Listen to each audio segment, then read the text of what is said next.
Scott here with Rafters, Sports and Movies, and another video in our puck collection. We're going to be talking puck with movie coming out March, Youngblood. It's a reboot. It's a retool. It's a different story, similar characters. We're fixing to bring to the stage in the Rafters now is actor, hockey player DEREKKAYE. Hey. Hello there, Derek. Let me get that let me put your banner back up where it belongs on the wall. Give me 1 second. I'll just be over here. It's okay. There you go. So I got you up on the wall. You're right above the Christian stick right there. Mm-hmm. So I don't think you played goalie in Youngblood.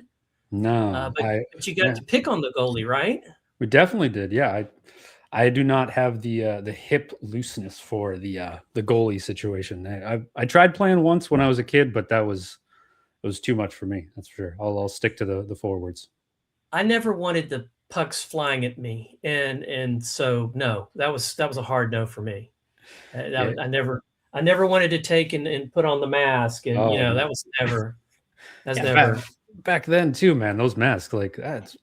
I live in Toronto and have been to the Hockey Hall of Fame and seen all of those iterations of goalie masks. And it's terrifying, absolutely terrifying what they used to go through back in the day.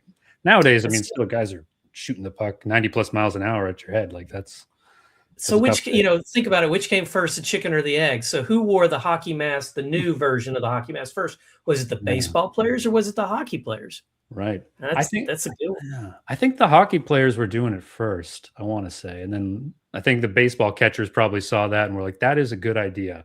I think I'm going to try and use that instead of, having to rip this thing off all the time. Yeah. Yeah. So take us through how you became part of the movie Youngblood. And like I said before, we, of course, are not talking about the 1986 version. We're talking about the 2025 version, which is being released to mass audiences in March. So keep your eye out for more information about that. Yeah. So for this movie, I applied to it as a kind of a special skills with a hockey background. I played hockey growing up. I grew up in Edmonton, Alberta, hence the Oilers jersey. We'll go with that one today. I have been... McDavid. Yes. I mean, you can't not watch him. I slowly have been integrated into Toronto Maple Leafs, after not liking them most of my life. So they need everybody's help.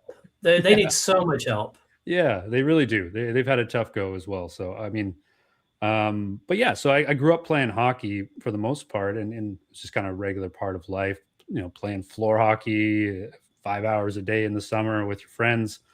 And so I had the skills to be able to, skate, handle a puck, and do whatever they needed to do. So I got cast on the one of the opposing teams of the Youngblood squad for I think I did about 3 days on the movie. So when you show up for this, or when you're signed, and then they say this is the day you're going to show up and dress out, do you bring your bag? Do you bring your massive hockey bag with your shin guards, the elbow, glove, helmet? Do they pad you out? Yeah, well, I mean, for this one, I think because I had maybe let's say a smaller part compared to the main guys, they had us bring our own equipment like most people, and then they would just give you the socks and the jersey and the helmet so that we all looked uniform. But I pulled out my bag after a few years. I'm at the time I was shooting, I'm 33, and when I shave and everything and get a little haircut, I can look in my 20s like these guys. So I was among the older of the crew, and I pulled out some of my equipment. Was like, I need to upgrade this before I get out on the ice. This is looking a little early 2000s. So this is not going to protect me anymore. No. Which is the purpose for all that stuff, right? Definitely, yeah. I had to upgrade some equipment, and I was like, I don't even know if I fit in any of this stuff anymore. And I was in okay shape, but it was definitely some upgrades required for that one. But yeah, so they provided obviously the over the top stuff and the helmet, and I think the gloves as well. So we all looked uniform, and some sticks and whatnot. Right. It's funny, they've got the the covers for the pants. So they have covers for your pants. You could wear a girdle, and then you wear this cover over your pants, and you're ready for the game. There's a jersey, of course, to cover up your shoulder pads. but they don't have a girdle or a cover for your gloves. So you're No. going to be uniform on gloves. You have to change gloves. It's not like there's a thin, I don't know, maybe I should work on that. I don't think Yeah. it'll work, because you No, lose I think something. yeah, I think you lose the feeling, right? When you get the gloves on, you lose the feeling of it all. Whereas the pants, you just kind of can. You're right; they have a little girdle. You slide over the pants, and it can make it look any color. But yeah, if you do the gloves, it would have to be like only on half of the glove. I feel like, and then you might as well just at that point, they might be falling off all the time, especially when you're using your stick so much and new wristers and everything. I think it would just be best to get all uniform You gloves. definitely don't need to be distracted. So the reason why I asked that question about the equipment, because it's your equipment, it's already tailored to you. You're comfortable in your own skin because it's your equipment, and you sweated it to your comfortness and stuff like that. But also, I mean, take us back to your first pair of ice skates, because this is an ice hockey movie, of course. How long did it take you to break that in, or do you remember, or your iteration through the years of?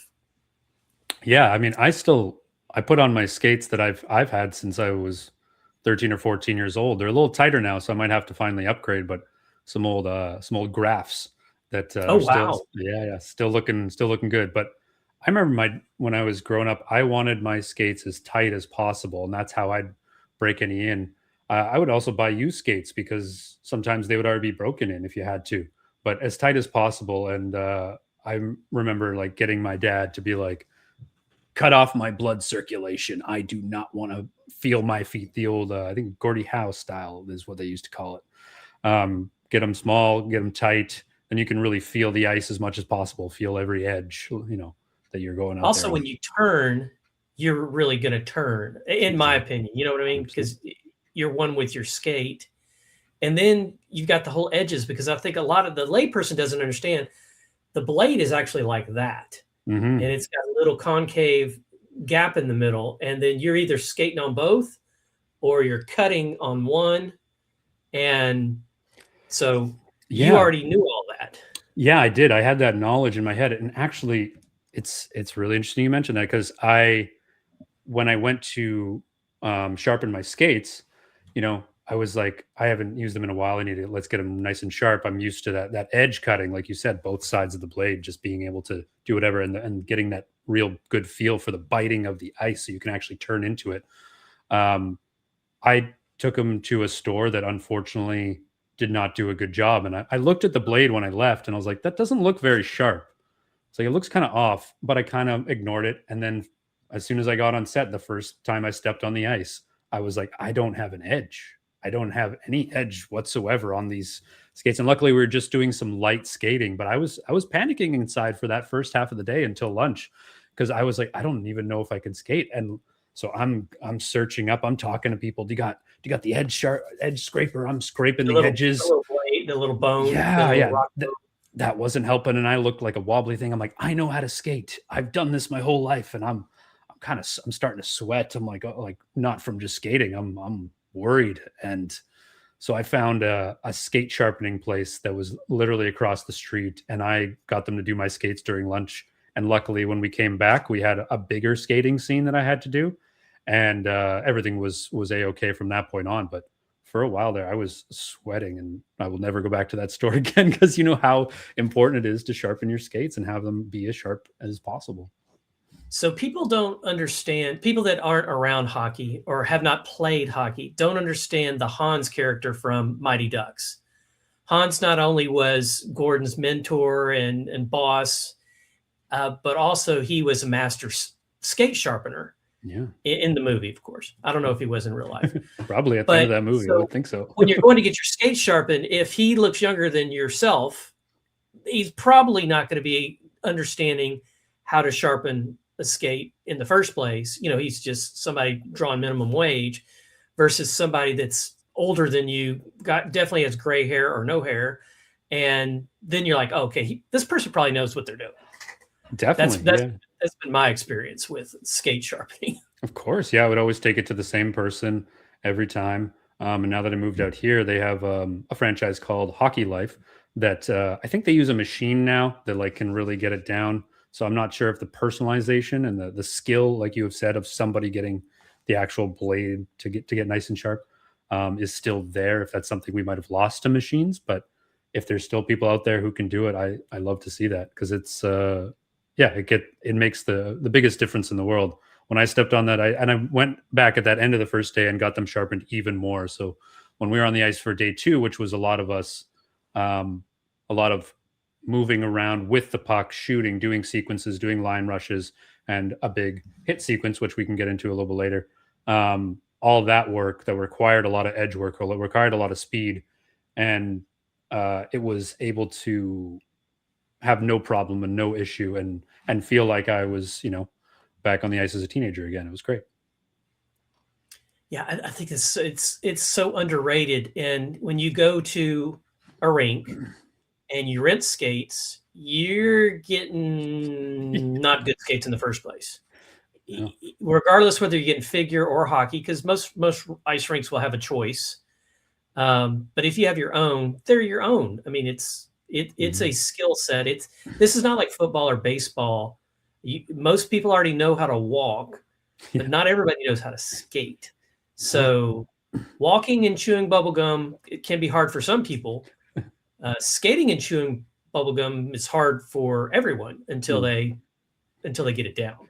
Yeah, I mean, luckily growing up in a cold environment like Edmonton, Alberta, in Canada, that I had access to ice everywhere. So, and that was kind of something my dad was really into, and he even flooded the local rink as a volunteer and tried to get that ice nice for us. And we'd play puck all the time. So it does make a huge difference. And to skate on something, I'm trying to get the measurements right, that is that thin, and like stand on it, let alone try and understand how it works on the edges, is difficult. So I was very fortunate to be able to do it.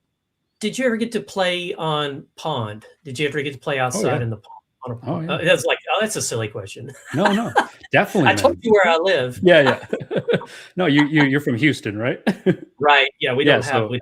Exactly. I mean, up here, like, you get a frozen over lake, and all you got to do is clear the snow, and next thing you know, you can play some puck on a pond. Yeah, it's pretty great. It's a really fun experience to have that wide open, be surrounded by a little bit of nature, even other than like the boards, and you kind of just set up the snowbanks as the boards. And when you're little, especially, and if the snow gets high enough, you can body check each other into the ice and the snow, and or dive into it. Dive into it. Exactly. Yeah.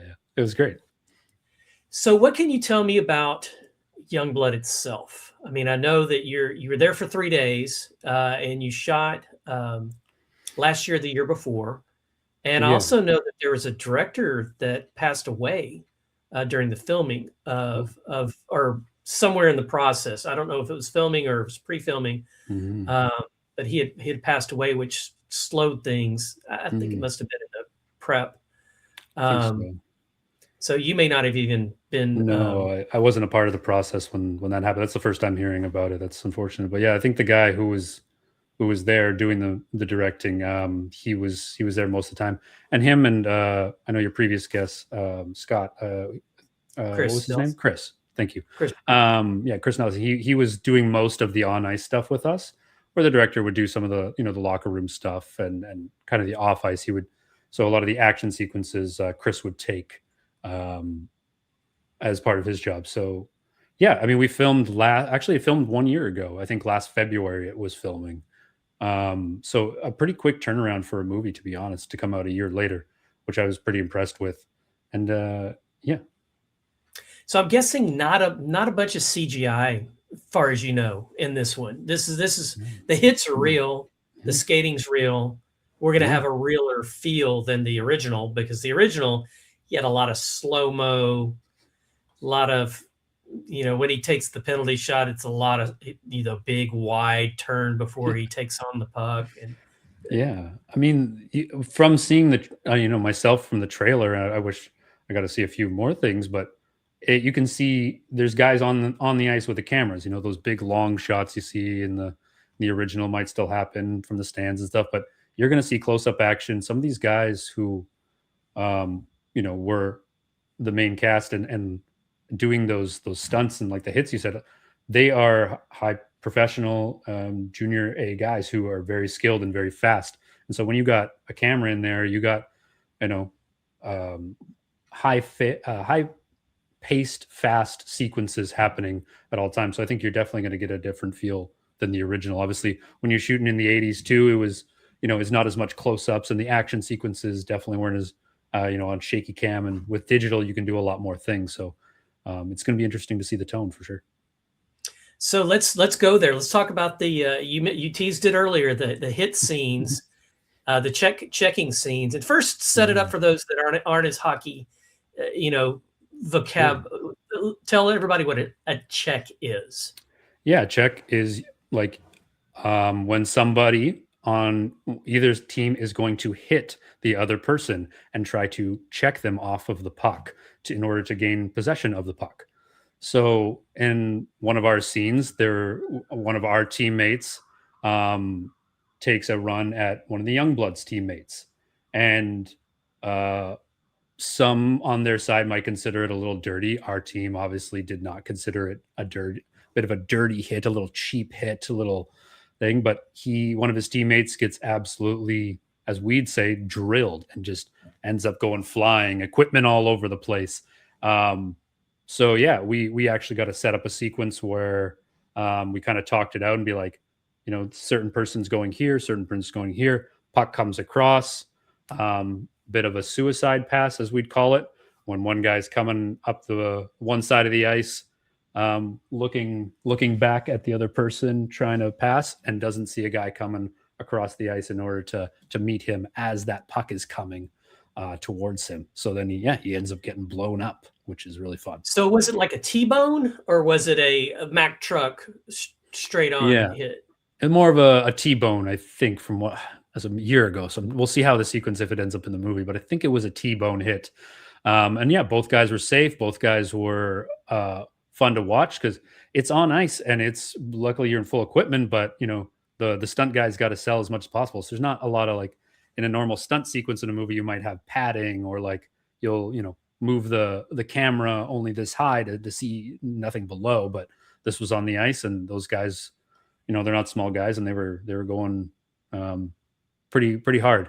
And I remember we did a few takes of it, obviously, to try and get that timing right, get the look right, see how much of a reaction you should do. Maybe, if you're getting hit, you don't want to go too big, because sometimes it might look unrealistic. If you actually watch a hockey game, sometimes they are pretty devastating. But in this one, you want to make sure it looks exactly right. And I remember doing quite a few takes of it where they just weren't getting it right. And I think on the very last one, he's like, both guys just decide, hey man, hit me hard. Don't like kind of let up on it at all.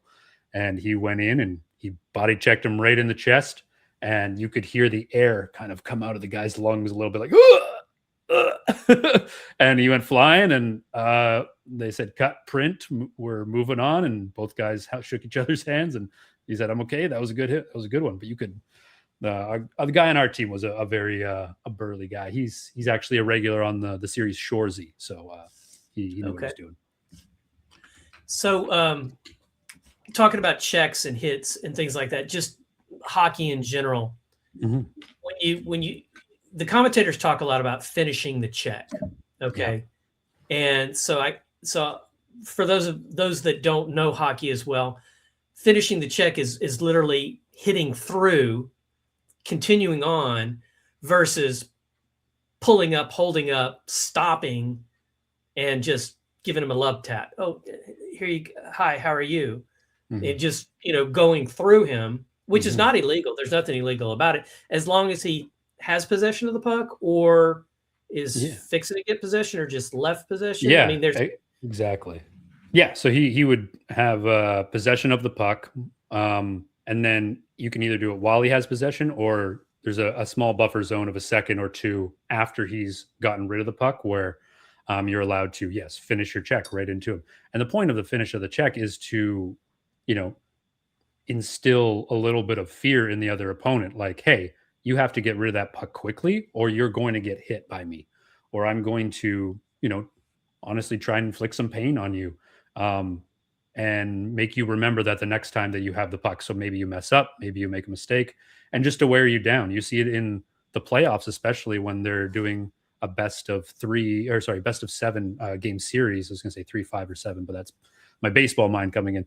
Right, right. Best of 7 series where you could play each other 7 times in 2 weeks time, and those guys will just wear each other down over and over and over. Every check can matter, especially when the stakes get raised.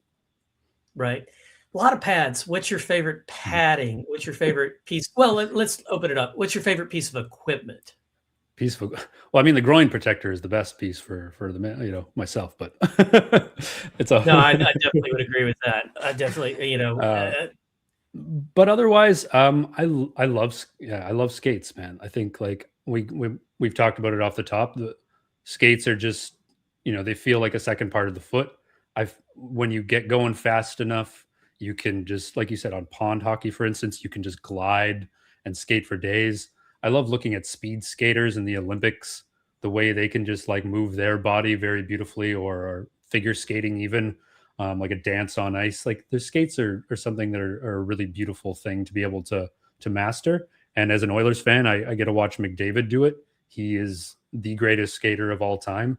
The things he can do with the puck at top speed and be able to dance with it and accelerate and move all of his edges every which way is a beautiful thing.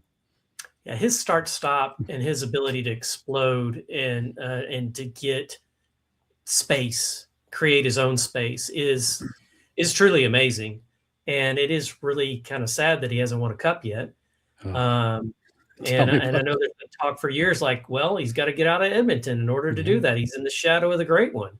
Yeah. So it's tough. We'll see. But and then you see a person like Sidney Crosby. I know for the layman fans, it's a little too technical, but you see that his edge work is completely different style, where he uses the boards and he uses his body and those little quick adjustments along it to like almost leverage it. Back in the day, you could, Jaromir Jagr used to do the same thing with his size and his body, be able to leverage that in along the boards a lot more than having to do top speed that McDavid has. It's. I think Jagr used his mullet. I think that's what he used most of the time. Yeah, people were just smelling the perfume and the cologne coming off of it, and we're getting a little high off of it during the game. Yeah, right. He was playing into his 50s, which was just crazy. I think he's still playing on his Czechia team. I think. I think you're right. Also, I think you're right. But I mean, he's not hurt. He's not out. I mean, he still can skate. He can still. He knows where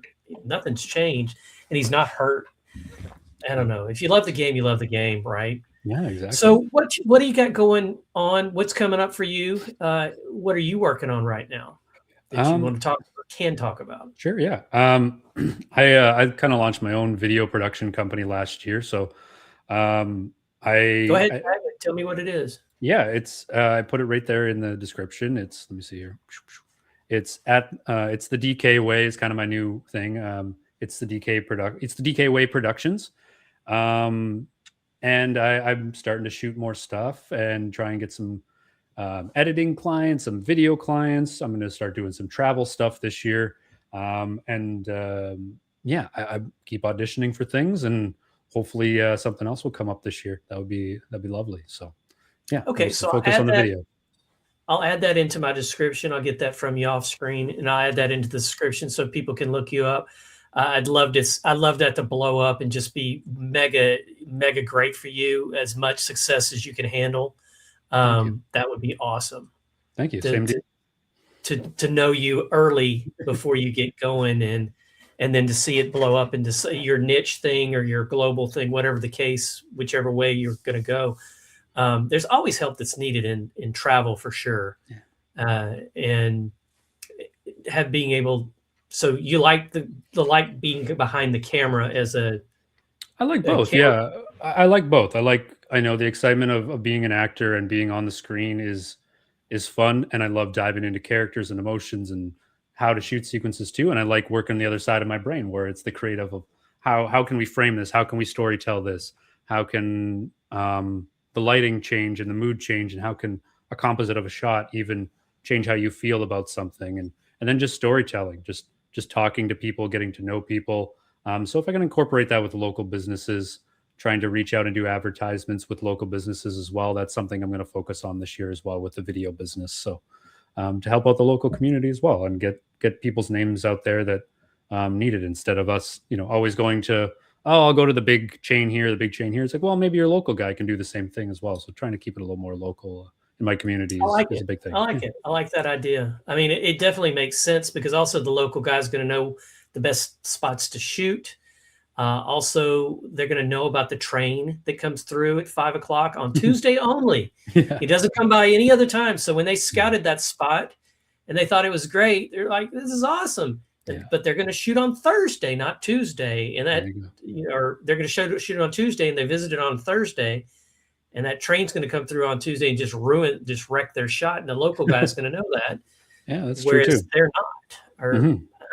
I'm guessing you wouldn't think to go check the train station, but you know, No, not that often. But yeah, and then also like being able to do advertisements for small businesses as well as working, not just in the film space as well, but maybe trying, I'm trying to get out to the advertising space as well for small businesses, which is good.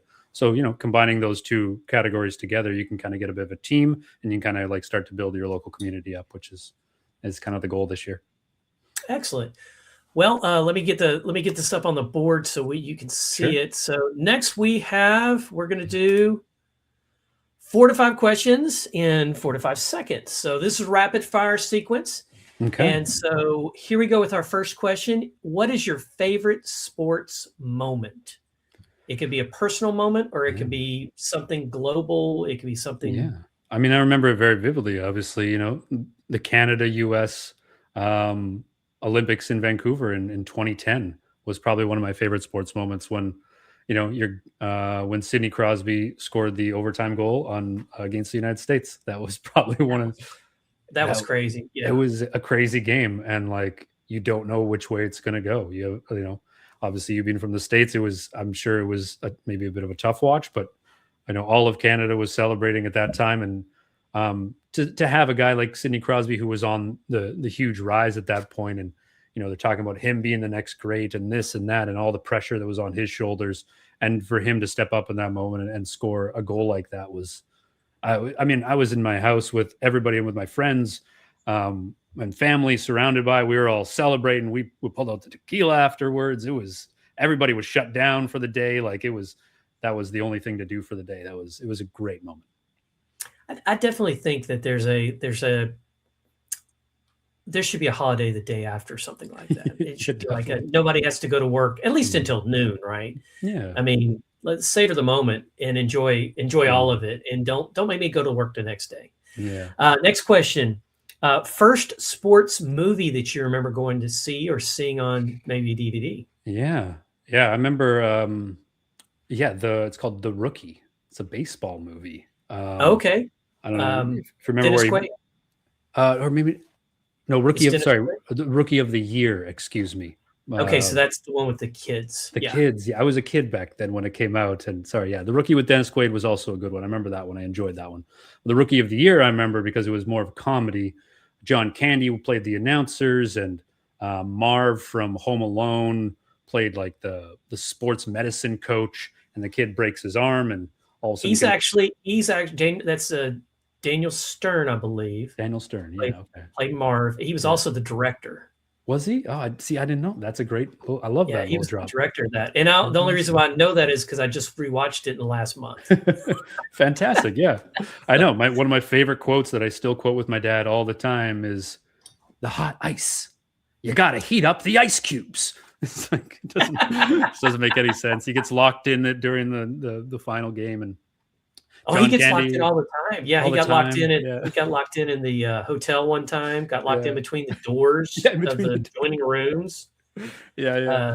And then John Candy calling him Roethlisberger. He can never pronounce his name and all that stuff. And then he's got the 100-mile-an-hour thing, and then at the very end he re-breaks his arm and he can't do it and throws the FS pitch and strikes out the biggest baddest guy. It was one of my favorites, especially the bonding with the dad was a lot of that. We still quote that movie. It is it's a very good family type movie, and you can watch it with the family and be secure that no F-bombs are going to be dropped, or all of a sudden you've got inappropriate this or inappropriate that. So it's interesting that's the first movie you remember as a kid. It's a good one. Mm-hmm. Next question. Favorite motivational sports movie, the one that makes you want to just go through a wall, that just gives you that, oh my God, I can do anything. Yeah. That's a good one. The favorite sports motivational movie. Um, I would say that, yeah, Remember the Titans is probably one of those movies. Okay. You know, like, yeah, that's a football one, and Denzel in that movie, and those guys, when they start getting together and they, like, they start overcoming differences like anybody, um, it gets you fired up, Yeah, and I remember, like, they're trying to rally around the guy when he breaks his legs, and all of a sudden, like, there's this tension, this tension. I remember back in the day hearing those Denzel speeches, you'd be like, yeah, yeah, I want to really do this thing, I want to hit somebody. I played a little football in high school, and it was like, yeah, I want to hit somebody, and they want to hit me back, and it's all going to be okay at the end of the day, no matter who's beside you. It was a good one. Good choice. Like it. Okay, little different direction here. Favorite movie, snack, and drink. You're in your perfect setting for a movie. You're in Mhm. your fantasy land.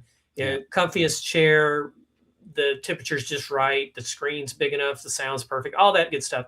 And now magically, your favorite Mhm. movie, drink, and snack are delivered to you. What is delivered to you? Yeah. I worked at a movie for 3 years, so I know all the tricks and trades.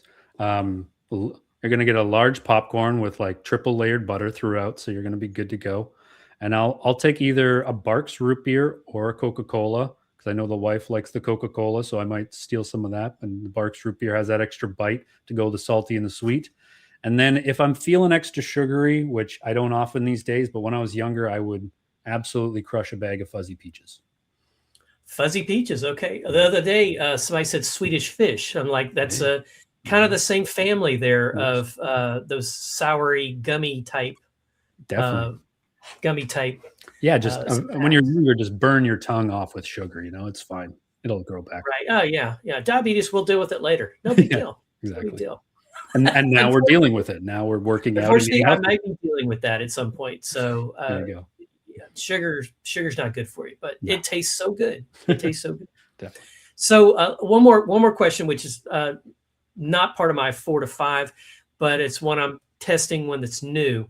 If you could jersey swap with anyone, Mm, alive or past, who mm, would you want to jersey swap with? interesting. So I opened it wide open. Yeah. Anyone, Oh, like anyone, not sports related whatsoever, just anyone or sports related? anyone, Oh. anyone. Interesting. Um, Might be who easier if I narrowed it. Yeah, it might be. Definitely, yeah, it's a big one. I'll keep it in the acting world. I think Jim Carrey would be one person I'd love to jersey swap with.